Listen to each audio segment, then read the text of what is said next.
So it's a new term for what is basically, I think it was Masters and Johnson's stop-start method of kind of getting your sex on.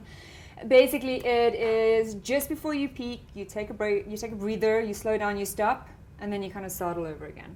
So instead of just rushing through to orgasm, you kind of prolong the experience and you prolong the pleasure. And I mean, a lot of other, I know in Tantra they call it riding the wave, basically. So you kind of like, you immerse yourself in the enjoyment of it. As your body peak, you stop and you start all over again. So the edging is quickly explained for guys. Edging would be recommended for somebody who maybe experiences, who has trouble with premature ejaculation. So to kind of teach them, to teach the guy how to prolong his orgasm. I know that the stop-start method, and I know people have poo-poo the stop-start method, but basically when guys are masturbating, then they practice with a utensil like the fleshlight. Have you heard the fleshlight? I have not, but I can imagine what it is. It's awful, right?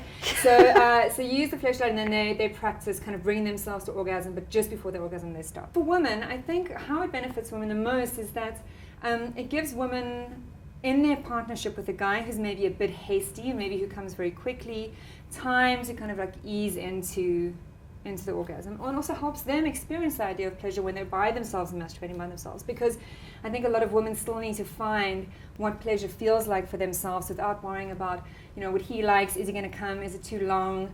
Is this taking too long? Am I too boring? When you're by yourself, you can practice just taking time with your own pleasure and with your orgasm.